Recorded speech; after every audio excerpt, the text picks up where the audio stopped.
Okay, we're just going to get right into this. So once again, my name is Roger Kishi, and I'm Vice Chair of the Housing Task Force and representative from the Village of Cumberland on the Housing Task Force.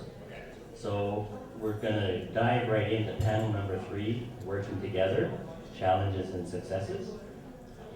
So one of the things that we've been told here in the Comox Valley is that speaking with one voice is consistently emphasized by experts in the field of housing affordability and homelessness.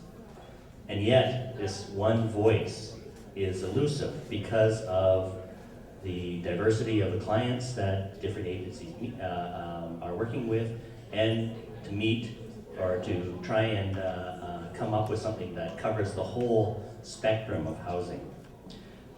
Various not-for-profits in the Valley have attempted to become a coordinating body, and as we know, our collective minds have been turned to achieving that goal for at least the last 7 years, with a homeless count, followed by a mayor's task force, a regional district commission, a regional district standing committee, and now the task force, with appointees from all the local governments and 8 sectors in the community.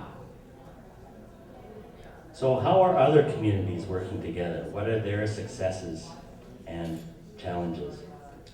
Sharing their experiences with us today are representatives from organizations working collectively throughout Vancouver Island. So as we were preparing for this panel, the notion of working together on a broader scale across Vancouver Island was raised in a number of quarters. This panel also has an opportunity to bring to the table and explore possibilities with us today. So our moderator today is Meaghan Cursons. Meaghan is a well-known local community animator with a passion for building community from the grassroots up. She's a tireless champion of community building projects and initiatives. She is a high-energy presenter, facilitator, manager, workshop leader, and project animator who inspires, informs, and excites participants and clients. Meaghan has lived, worked, made music, and served community in the Comox Valley for the past 18 years. She currently resides with her partner Bobby and daughter Cadence in the village of Cumberland. So thank you for being our moderator today, Meaghan. So we have a large panel, as you can see, and so I'll just go down the list. They're not sitting in order on my list, so hopefully they'll raise their hands so people will know who I'm talking about. Okay. So the first person on my list is Marika Albert, and Marika is a program manager for the Community Social Planning Council of Greater Victoria, where she conducts research on housing affordability, poverty reduction and prevention strategies, and reports on socio-economic trends for BC's capital region. In 2012, she led a study on local policies to address issues of housing affordability in the capital region, and currently sits on the Capital Regional District Housing Task Force. And our next panelist is Henry Kamphof, and Henry is the Senior Manager of the Capital Regional District Housing Secretariat and a member of the Board of Directors of the Urban Development Institute. He worked for 11 years as the Executive Director of the Capital Region Housing Corporation and has an impressive career working with CMHC, Yukon Housing Corporation, Ontario Ministry of Housing, and the Capital Regional District, amongst many other housing and development related endeavors.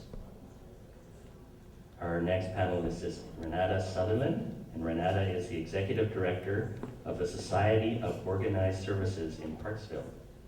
Her other endeavors have included Executive Director of Nanaimo and District United Way and Regional Manager of the Heart and Stroke Foundation of BC and Yukon. Since 2008, Renata has brought SOS to the Oceanside Task Force on Homelessness, the Citizens Forum, the Oceanside Collaborative Response Committee, and the Oceanside Healthy Aging Initiative. And our next panelist is Sarah Poole. Sarah is also from the Society of Organized Services in Parksville. Sarah is a graduate of Vancouver Island University, majoring in psychology. She began her experience in community research with Dr. Jennifer Mullett from the Office of Community Partnership and Health Research. She was recently hired at the Oceanside Task Force as a research coordinator as part of the homeless partnering strategy to address rural and remote homelessness. Georgette Whitehead is the vice chair of the Campbell River Homelessness Coalition. She is executive director of the Vancouver Island North Women's Resource Center, operating the Campbell River Women's Center, the Advocacy Service Center, and the Homeless Outreach Program, and the Seniors Peer Counseling Program. She is a social worker and a clinical counselor and resident of the Comox Valley, so she does the commute to the Campbell River.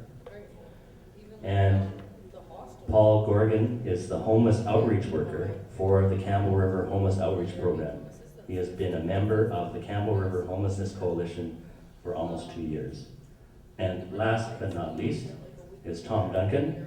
And Tom is a 2-term counselor from the city of Duncan and has been involved with a number of homelessness projects in Duncan and the Cowichan area. So take it away, Nick. Hello, everybody. We've got a lot of people in a very fast 40 minutes that we're going to spend. So we wanted to start off right away. We thought for some of us, this is the after lunch session and maybe a great chance to also lift some energy, because when we met, you all started off with some incredible success stories that are happening in your communities. So it's a great way to set the tone.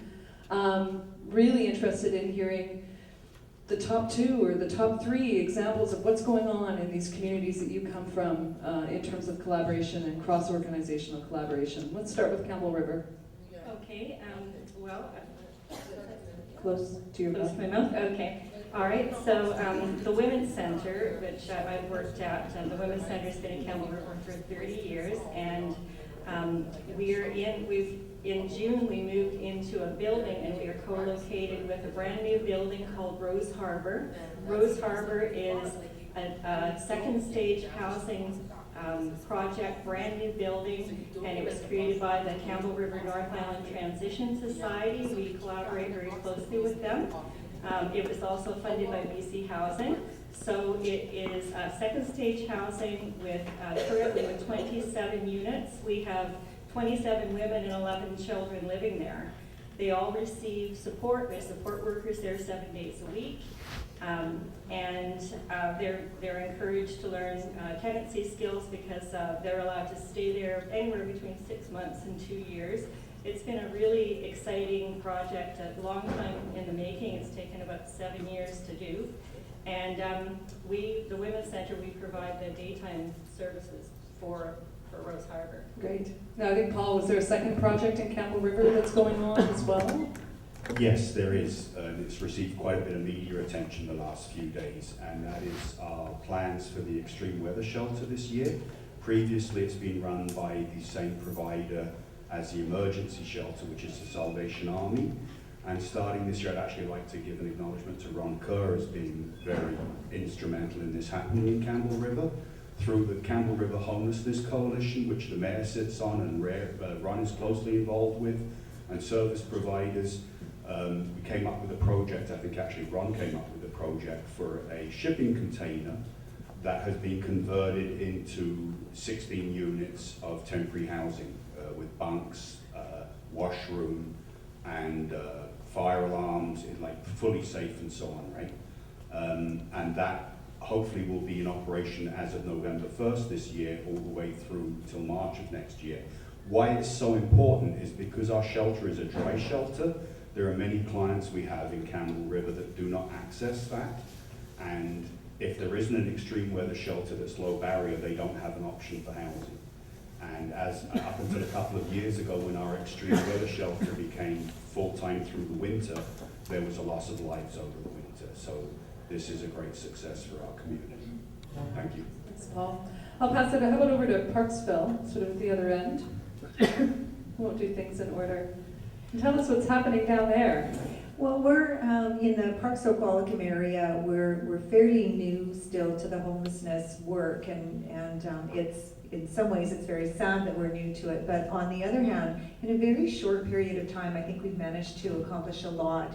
And it really started with the mayor of Parksville, who we have a fellow who does a lot of street outreach, and he took a video that he had created and he took it to our mayor and he said, I want you to see the face of the people who are homeless in our area.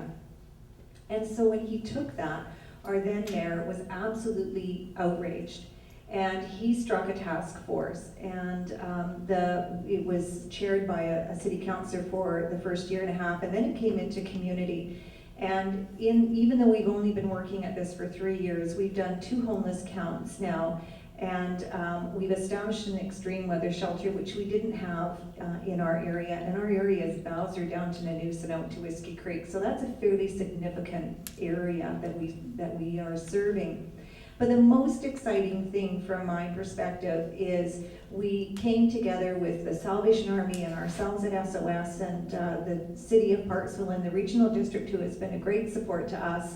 And we applied for some funding and we took it off the corner of desks of people who didn't have the time to do the work. And we've been able to hire Sarah as a research coordinator, and the amount of movement that has happened in just the 3 months that we've had Sarah is unbelievable. She's already getting service providers who are willing to come to the table and actually talk about who are our folks and what can we do together, so it's been great. Yeah. Sarah, what are you, tell us a little bit about the research that you're doing, because I know you're not doing project yet, but you're definitely finding out a lot, and what has been some of the big stuff you've discovered? Our focus is to develop a need gap analysis and at the same time also create community networks of meaningful connections amongst our service providers so that we can provide better care for the people who need it the most. So my focus to date has been getting out and just meeting with the individual service providers, and for the most part I'm really excited to be able to be a part of this, to know all these people really want to find better ways to work together. They're frustrated in their lack of knowledge of what other people are doing and how they're helping these people that everybody is trying to help, rather than having a focused group to be able to deal with these individuals. So the intention is there, it sounds like. Yeah, I think that the intention is definitely there, and I think the motivation to find a way to overcome these issues is definitely there too. Okay, thanks, Sarah. And Tom, we'll flip to Tom from Duncan. Thank you, Meaghan. I guess our most recent project, the city is working with our Couch and Green community. We had a problem hotel downtown, and that generated a lot of work for our police. Not much that the city could do about it, but over a period of time, community groups took it on, and working with Van City, they actually bought the hotel, closed the bar, closed the liquor store, and are working with a local community farm store, organic store. That's going to be on the lower floor. The rooms that used to be hotel rooms are now being converted into hard-to-house, affordable housing, and all of it working with our green community. And that's, I think, pretty well, it shows that we're working together. Super exciting. Such a beautiful place in Duncan too, so it's such an exciting project. Let's ask, how about Marika and Henry, what's happening in the Capital Regional District? I'm sure you can think of more than just one or two, but what's top of mind, Henry?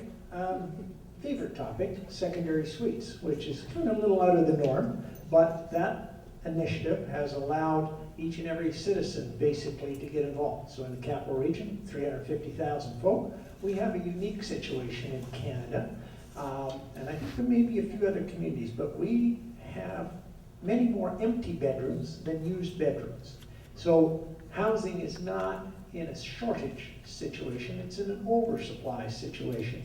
And people, we thought, were going to be quite intransigent about changing their opinions, but they have changed on a large scale. Back in 1996, 1 or 2 allowed secondary suites. They all do now, and the ones that don't officially, they just as well cover it over and say, let's not do anything. until the federal government says, let's just ignore any revenues that come from the revenues out of those suites, then we'll do the official thing. Whether that's a good strategy or not, I don't know, but it has created 23,000 new units. They're not all affordable, but it has changed the face of affordable housing in the capital region. Without those 23,000 units, we'd be in much more of a pickle than we are in right now. And I was happy to hear Tom say that Duncan is going to have carriage suites and all of those other things. Langford, for example, mandates it. You must, if you build a new housing unit, you must have a secondary suite. Not requiring you to have somebody in there, but at least you build the house, it better have a secondary suite, and someday likely it'll be used. That is good progressive thinking. And we still hear Neanderthal thinking now and then, status quo, that secondary suites is going to ruin the neighborhood. I mean, such silly, silly thinking. But anyway, there is a brighter day as a result of secondary suites. It's going to be home for all our baby boomer parents. That's why we need them. Marika, tell us more. Yeah, so we have in the capital region, we have the Greater Victoria Coalition to End Homelessness, which is led by a group of 17 community leaders, represented by a number of different sectors in our community, and it's actually co-chaired by the mayor of the city of Victoria and the president of the Chamber of Commerce. Yes. So that is, I think, a really great example of different sectors coming together to collaborate, because they see a need, and there's been enough conversation that we can actually start addressing the need collectively. And the coalition has been, it came out of a mayor's task force. The city of Victoria Mayor Dean Fortin at the time initiated a task force looking into addictions and mental health. And so the coalition came out of that, and it has grown, and it is now supporting the development of a number of different kinds of housing to support people who are transitioning out of homelessness. I'll leave it at that. So you raised an example of unusual bedfellows, or the fact that you've got the president of the Chamber of Commerce co-chairing a task force. Are there other communities that have noticed where there's been a partner or a community partner that you might not expect or might not be top of mind, but that has come to the table in the work that you're doing? Does anyone else have examples of that they want to share? Someone that you wouldn't assume would be a partner in dealing with housing and homelessness issues. Tom, is there any unusual? Well, I would say that with the largest group involved in our housing project is our green community group, which typically they run our community gardens. They're out doing green stuff. We gave them a grant last year to talk about edible food that people could grow. And then now, what we could do as a city, Duncan's only 1 square mile. So we don't have a lot of land that we can go and buy and turn into affordable housing.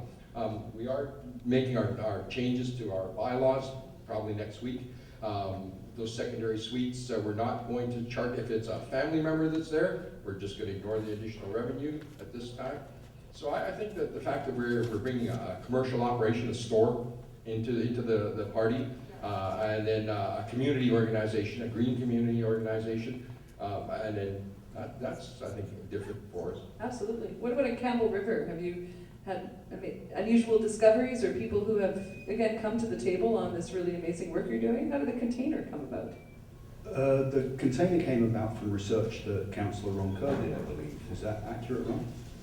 And then was brought to the coalition, which is the mayor sits on the coalition, someone from the city planning department sits on it, and mostly service providers from the town, as well as some community members. Another project up there was Palmer Place, and that is a partnership between Credacle, which is Campbell River and District Community Living Association, which is a very vulnerable population, and the Transition House. Their 3rd stage housing, they partnered together in a BC housing project, and it's been open for over a year now. Yeah, it's been open for over 2 years. So it's providing, I think there's 16 units of what you might call 3rd stage affordable housing for women, and then the other units, I'm not sure how many are there, but it's for the the community living population. And it's actually been working out very well. One small challenge was that the Palmer Place was ready and open like a year before Rose Harbor. And so there have been some challenges because some of the women that were housed at Palmer Place really needed that extra support of second stage housing. So there's been people moving out of Palmer Place into Rose Harbor, and it's working out quite well now. But if we could have had them built in the opposite, Rose Harbor first, it might have worked better, but that's okay. They're all there, and it's all due to a really big effort from those nonprofit organizations that with volunteers and volunteer boards of directors and everything. How about in Parksville Qualicum? Partners that have come to the table, you touched on partners that don't come to the table. There's both. Well, it is difficult because we in our particular communities of Parksville and Qualicum Beach, we don't have the typical, like you wouldn't walk down the street and see homeless people, right? You wouldn't walk down the street and see people who are obviously in a lot of distress very often. Many of our homeless are folks that are out in more of the regional district areas, so they're living in culverts, in construction sites. They're living in the RDN parks that are out in the more rural areas. Or there's one fellow who for years now he made himself a makeshift house out of hay bales. And we've been trying to get him into the extreme weather shelter, and he won't move because he says, if I leave my spot, somebody else will get into it. So though we haven't had a lot of interesting bedfellows, we've had some really incredible people who have come to the table. We have a retired RCMP officer from the Vancouver Police Department who worked on the downtown east side for 30 years. And he started living just part-time in Parksville. And when he heard about our task force, he came to the table and said, I want to be involved because I know what can happen when groups come together. And he's been instrumental in pushing us about moving forward and pushing the envelope and not taking no for an answer and going at things in different angles. We're also polite. Sometimes we're too polite, and he's really pushed us hard about looking at things differently and asking in different ways. And Marika, is there other examples? I mean, you gave the one at the Chamber of Commerce, but what you've been doing, because you do a lot of community outreach stuff as part of your work as well with some unusual nonprofits. There have been ones that have been really potent or ones that have been challenging? I think some of the more interesting collaborations that I've seen are through mechanisms called housing agreements, which are agreements with private developers that they have with municipalities. So these agreements help facilitate the construction of affordable housing units in a particular way. They preserve the tenure, they identify the target population who the units are for. And then these units are registered with the land registry. So despite the ownership of the building or the development, these units their legacy, their intention will be preserved. And so I think that is another, two different groups coming together that don't always necessarily successfully work together. There are mechanisms and policy mechanisms that they can access to facilitate that. Sounds good. Henry, are there some others in your experience? And I think Tom has a few more as well. The private sector, some big contractors, that was a surprise for us that a number of them had come to the table, gave money as much as close to $500,000 on just one project, just writing it off, and others just doing a project after project at basically a cost basis. One project in particular for an individual coming, because that doesn't happen too often, where an individual came to the table with free land that was valued at about $800,000. But what makes it unique is this is a Japanese brother and sister who were removed off the island, and it hit the national a few years ago, national news. And so here they came back, worked hard, were successful, and they gave it. The first time it was stolen from them, second time they gave it for free back to the community. That's pretty amazing. Wow. Tom, did you have something? Well, to add actually, to that I've in known your Richard experience? for about 30 years. I think I raided his garden back in the 70s there late at night. Used to tell him, I think I got some corn cobs at home, buddy. But what we like to do in Duncan is, because we are only the 1 square miles, we like to embarrass our neighbors to come to the party. You know, a prime example was our curbside organics. We've had it now for 3 years. All these people that worked in Duncan were driving into town and wondering what those green bins were. So now the whole area has that. When we talk about homeless, you know, it was always, Duncan City Council back in 2005 said that we don't have a homeless problem in Duncan. It's over there in North Cowichan, or it's over there at the tribes. So we also use that embarrassment technique with VHA. At one stage, we only had 2 mental health beds in Duncan. We were able to get a homeless shelter through building the BC building. And then we found that there was no place to transition to for a lot of people that had mental illness issues. So VHA ended up buying an apartment block. There's 34 transition houses there. So that embarrassment thing sometimes works. It's one way to get people to play. One of the things that we also talked about before this session was the regional districts of these respective communities. So we have these urban communities, but we're all within these regional districts, and they all have a rural component. And there's the idea of, and I was touched on in Parksville Qualicum of homelessness having this urban focus. And I'm wondering about some of the issues that come up in terms of the rural aspect of the regional districts that you serve, and where your client base is coming from, and what does the rural homelessness experience look like, and how is it difficult or different to address than an urban situation? Maybe in Parksville Qualicum, or start with Sarah? I think the rural aspect of homelessness in Parksville is particularly challenging because so many of our services are not in Parksville even. So if our homeless aren't even based in the town of Parksville, they're all out in the community, not really within walking distance. They get to Parksville to find out that we can't actually help them. They need to find their own way to get to Nanaimo. We don't have any psychiatric beds in Parksville, so they're left to go to the hospital. We do have the Oceanside Health Center, but again, the help that they can receive there is limited, and they're often just sent down to Nanaimo. Any of our social assistance offices are in Nanaimo, and the busing system is challenging. How do you get these people from out of town into this area so that they can receive that help? So there's a lot of challenges that go along with that aspect, and even making sure that we can account for these people when the weather turns bad. We do run the emergency weather shelter, but getting the information to them is difficult. How do you get it to people who are living out in a field behind a farmer's house that doesn't know they're there? And then are they really willing to risk coming all the way into town if they're having to walk themselves there to find out whether for sure it is closed or open?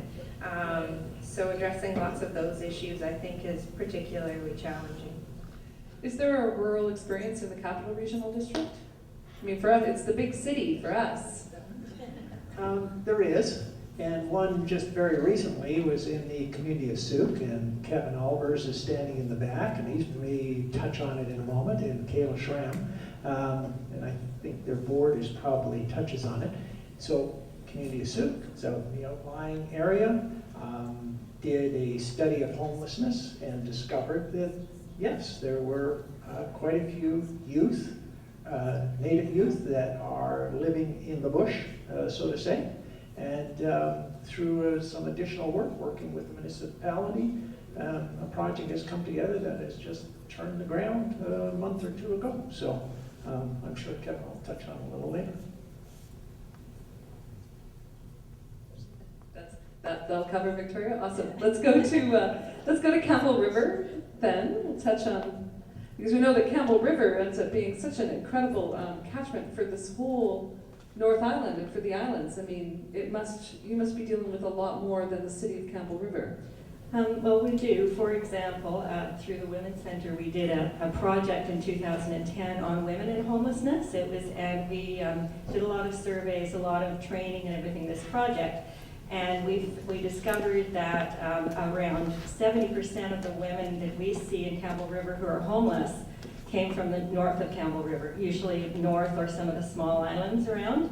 And a lot of them came there because they were fleeing abuse. And other people came because they needed services, mental health services, different hospital services, and so they came down there, and that's where they are. And yeah, so it is quite challenging. It's more than just our community. It's quite a regional issue.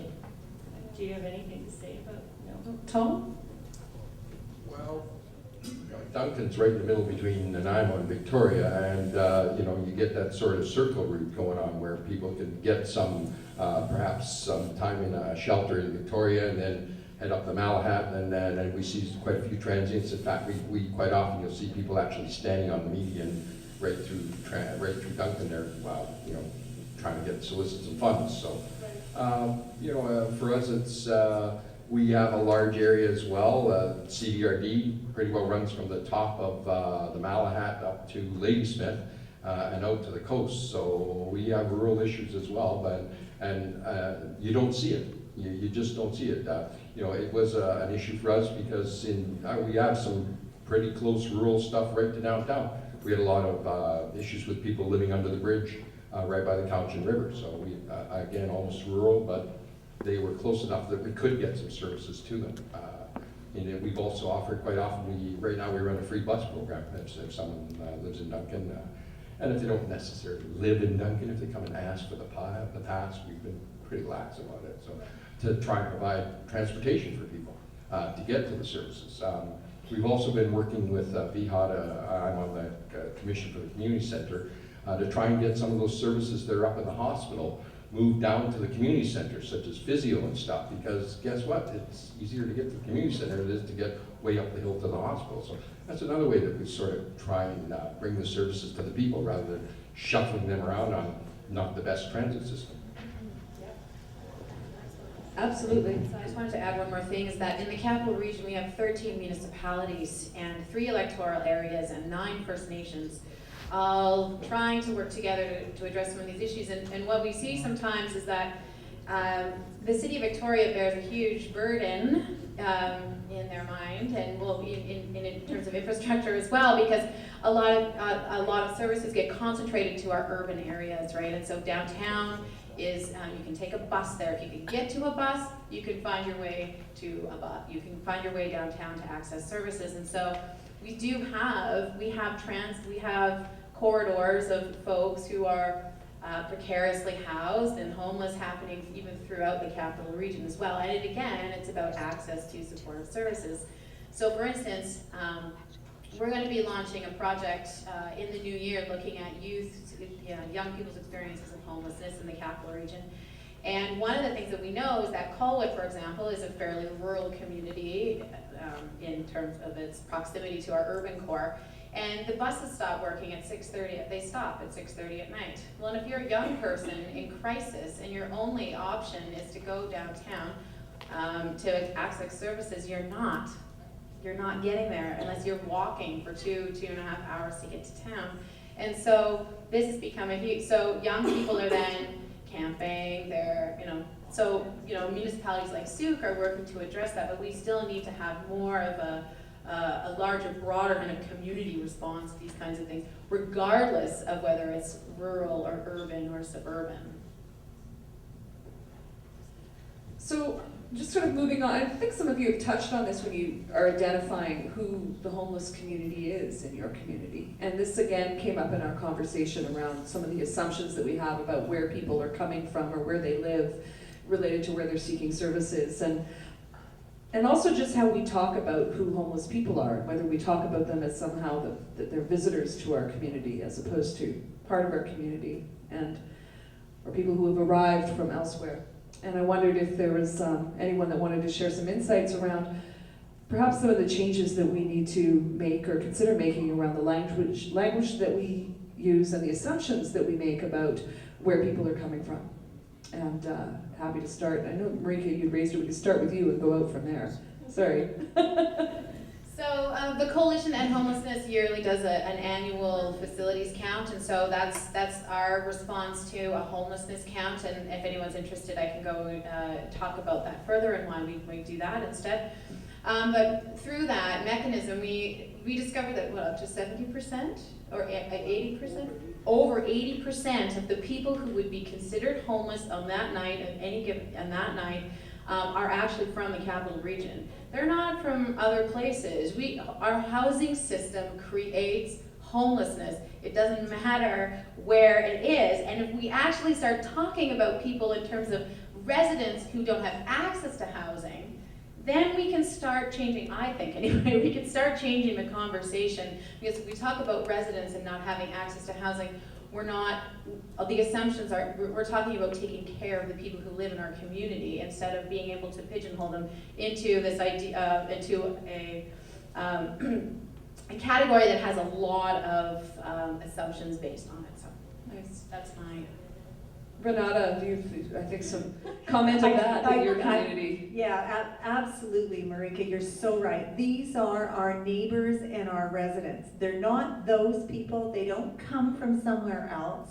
Their home is in the community that they're homeless in, and that's wrong. It's wrong of us to allow these people to not have access to basic services. And I get quite excited about this because I hear this so often. Well, they're just people that come from Nanaimo, and it's all the people that come from Vancouver because we have nice weather here.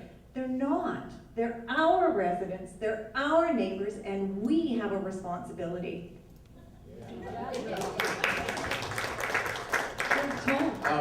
Yeah, they're the people in our community that partake in our 39 Days of Music Festival. They're the ones that police the area every night, and in the morning they're the ones that put out the chairs for us. They're people that we know by name. They're the same people that we've seen around town for 10 years, 15 years. They are our friends, they're our neighbors, and a lot of the times they're working for our community for free. 39 Days of Music, they're out there every day cleaning up the site so that people can enjoy music in Duncan. I think it's a really overlooked, the amount of volunteer contribution that people who are marginally housed make in their communities. The expectations that are made for a lot of volunteer engagement really require people to have that, we'll call it flexibility on the positive side. Huge contributions on a volunteer front from the marginally housed in our community. So true in the Comox Valley. What have you discovered in Campbell River?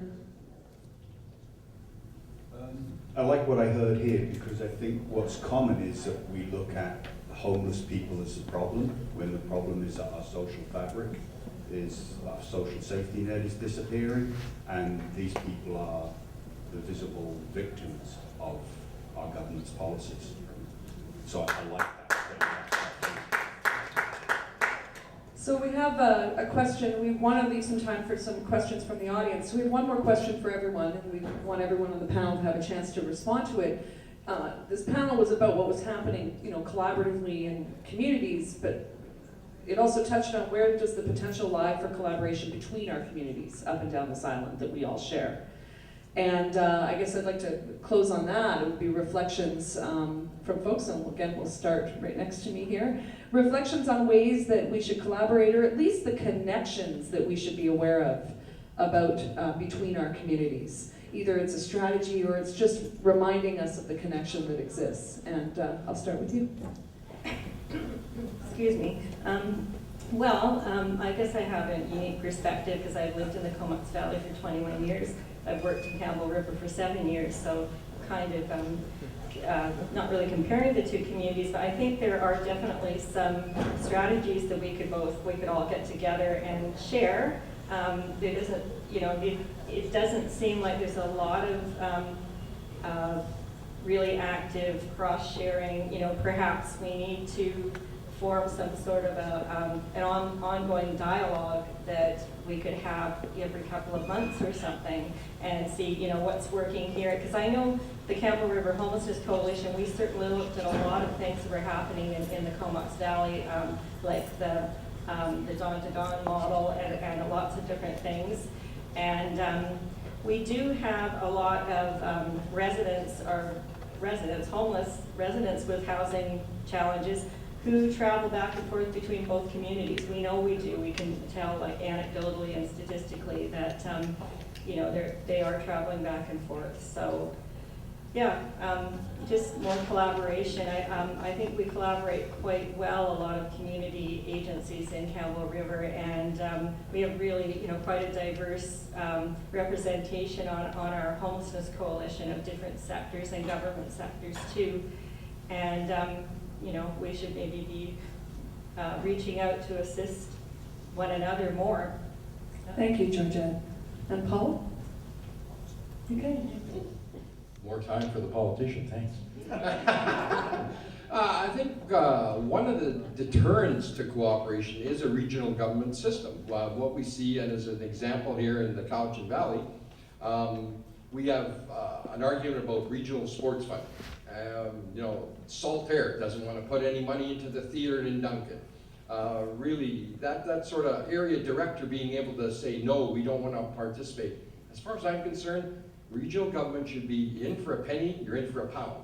It's the same issue as if everybody throws money into the pot and it's your turn to take it out. We should all be sharing the burden equally and not being able to say my area doesn't have homeless, so I don't want to participate financially. Marika? To Henry?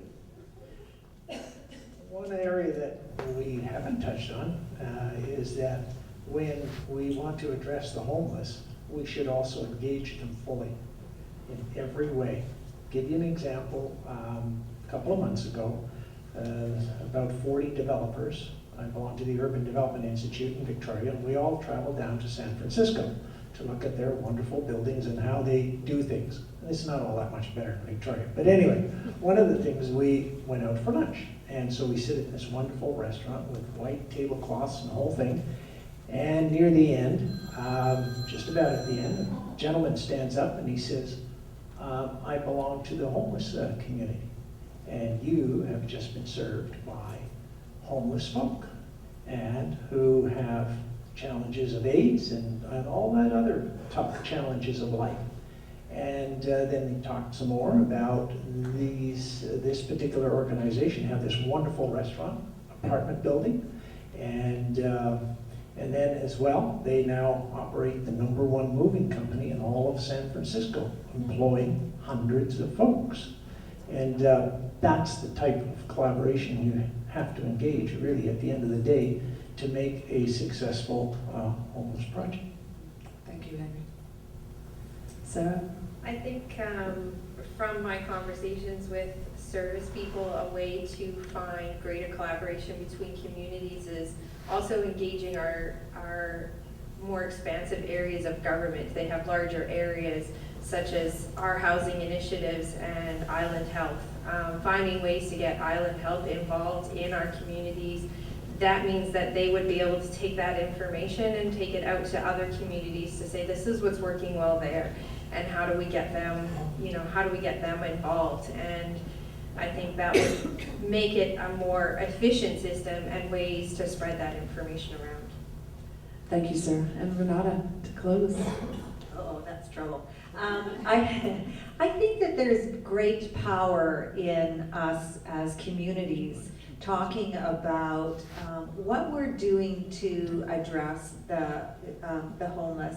And I think there's great power in us as communities working together to leverage the power of all of us to make those changes, to go to government, to whether it's the province or the feds or Island Health. I think if we go as a collective, our voices are so much stronger together than they are as individual communities. And I think we're going to get much more bang for our buck if we can forget about our boundaries of where are our spatial boundaries, but what is the commonness between us and how can we work together, and whether it's an island-wide coalition or whatever it is that we can come together. But today is a fabulous start. I think this is an excellent opportunity, and I hope that we all take today and start to build on that and grow the relationships that we've started today and come together as a stronger one, because we'll do so much more together.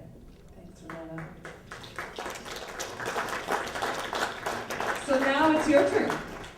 We have time for a couple of questions. And so we're going to start right off the bat with Star. Thanks, Megan. Thank you, and the whole panel, you have to be congratulated, all of you, for your successes. Thank you so much. I'm a councillor on the city of Courtenay, and as you know, we're facing challenges right now. I just have a question for Tom, Councillor Tom. Where did you get the money to buy a hotel? We would sure love to get recent. We didn't buy it. The Couch and Green community with the farm store worked with Van City. They bought it. The city never bought it. The All we Green did is community. Is that the name of the nonprofit? Yeah, Couch and Green Community. If you do a search out, you'll CGC, Couch and Green Community. They worked with Van City for their financing. We waived all our DCCs, about $6,000 worth of fees there, and you know that's what we. Anything else that we can do around that, we will do. We're working to make sure that there's a. We've had issues with the railroad to try and get a crossing there, and we're finally getting down. We found some money, and we're hoping they'll cut the price a bit. So it's, again, access issues there. So things like that the city can do, we do. And I guess all I would say is like push ahead, and like the detractors. All we had was on our secondary suites. We had a couple of complaints about where are they going to park. Well, they're going to park where they had to park before, on their own property. And that's part of putting a suite in. So, we're having very little complaints. We had open house. Let's just move on it. There's 2 more questions, and I'm not sure how much we're going to get past these 2 questions, but Roger will come around. This is a question to the panel. You're all part of a body. You're doing a great work. Some of you are part of the feet, and some of the legs, and some of the arms. But the problem with the issue is the head is corrupt. And I try to keep a long story short. And what I'm trying to get at here is if I built a house, a big $50 million place for the homeless people, and invited everybody in there, everybody would think that would be a great idea, right? Everybody would say that's great. Now, if we find out that the air that in the building is 10.2 times the legal level for you to breathe, then people might not think that's quite a good idea, right? At least you should have the option of knowing that. If I said to you, come and live in my homeless shelter, but I didn't tell you that air was poisoning, that wouldn't be very nice, right? So you're talking about issues around quality of housing then? Well, the issue is, I built an old folks home, and the air was registered at 10.2 times the legal level for people to breathe, okay? Mm-hmm. And I ended up in emergency ward twice with grand mal seizures, and I had that brain damage from the toxic poisons. I mean, I'm a lab rat. But the issue is, the government, the BC government, has demonized me to make me out to be a crazy man. Mm-hmm. So they're not telling these people that are living in this old folks home that they're breathing air that's 10.2 times over the level. See, the law says that there's a thing called informed consent. So if I sell you a house that's poisoned, I have to inform you, and you have to write a letter saying that you have been informed and you waive the right. So if I can take it to that you talked about the head missing, the people that are in charge and the people that are making decisions sort of missing from this equation. You and people are all doing a wonderful job. job. You're all doing everything, but you don't understand that the head that you're working for is corrupt. And I think that a lot of folks on this panel have talked about those challenges in terms of figuring out that there are definitely people who are not at the table, and there are definitely challenges with facilities and challenges with infrastructure. And that has to be remembered all along, that there are other decisions, and there are health decisions, and there are other decisions being made that impact people. So I think that's a really great point. That's what I'm trying to get at here. Yeah? Is we have a big panel here that's all concerned about the homeless. Mm-hmm. And I worked all my life. I left school when I was 14. I got a paper, and I worked all my life. I built high-rise buildings. And I think what you're raising, $50 million senior center that's built on a toxic waste site. and what you're raising is really important, but these guys are totally sort of honoring the topic, that sort of focusing on the topic we asked them to cover. And are there missing pieces of this puzzle? Absolutely, absolutely. But I think these guys have done a really great job in terms of touching on the parts of the arms and the legs that they are. And we wouldn't have time to tackle some of the stuff that you're talking about. It's big. And so I want to make sure that the one other guy does have a chance to ask the question, if that's okay with you. Thank you. Thanks very much, Meg. Actually, this is for Tom particularly, but for the rest as well. We have a number of issues in Parksville because of the demographics and also because of the wealth structure and that type of thing. And we've looked at one building, for that matter, that we were looking at as far as a homeless shelter and a rental for work that could be used for affordable accommodation. We had a problem though with NIMBY, not in my backyard. And that's an issue, I think, in Campbell River. I see the nods heading, the head's nodding, pardon me. And Tom, how did you get around that? I mean, as far as the green community, when they bought it, I mean, that wasn't the city that had the intellectual fortitude that had to make it work. There were other people that were involved in it. We have a situation where we would like to see something done, but I don't know if there's political will to make sure that something gets done. And that's me as a councillor saying that, and I have a problem with that. Could you address that, sir? Well, we could see, we don't have a huge building fund to go out and buy a bunch of land, so we couldn't do a lot of financial participation, but I think what we had is we had a problem in our community with a problem retailer who was retailing alcohol that affected a lot of people right in our downtown.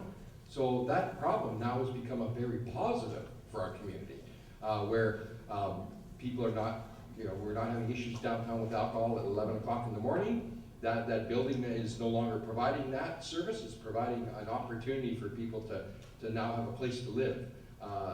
So really the community looks at it as it's a win. We got rid of a bar that wasn't a big generator for us, other than probably about 900 arrests each year. To now we have a storefront, an expansion of community participation in social planning. We don't have that big pot of money to go out and buy it. We've tried the other way. Every time developers come to us and we say, well, put in affordable housing.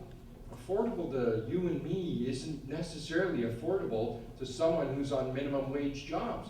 The fact that I only have to pay $225,000 rather than $300,000 or $250 doesn't really necessarily make it affordable. That backyard stuff, I don't know. We have a large seniors community as well in Duncan, and I think that's recognized that you need to have a place to live. Backyard suites and carriage homes where you're not charging or you're not assessing more because a family member is staying there. It's better for them, it's better for the community, it keeps the costs down to all of us in the medical system when people can stay at home. And that's what we're looking for, is densification. We're not getting we had some complaints about bike lanes, but in the long run, you're probably not going to get run over by a bike because we put a bump out there for you. But and it looks like Henry might have some insight there. Maybe it's like closing. This will be our. No, just a rant. Okay, go for it. Let's end with a rant on NIMBYism. NIMBYism. It's all about community consultation.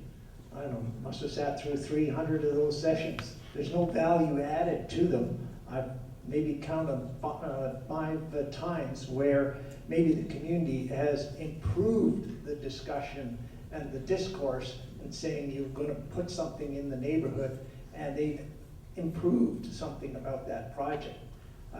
The Toronto model that started a few years ago, and some people have taken up on that thing of, look, NIMBY is just nothing but purely discrimination.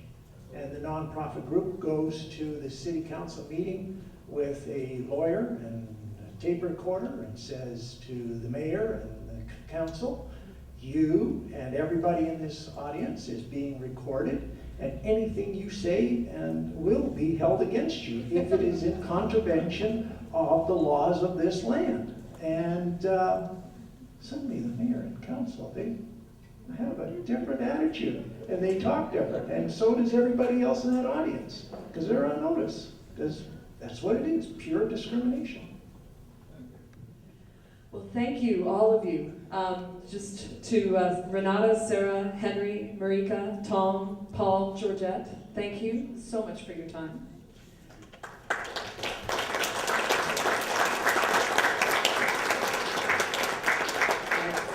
been asked to remind everyone that we do have feedback forms for each of these sessions, and it would be wonderful if you took the time to fill that out. That's a really important piece of the puzzle when we have these events where people come together. It allows us to create tangibles and measurables and things that are incredibly important for us to move this work forward.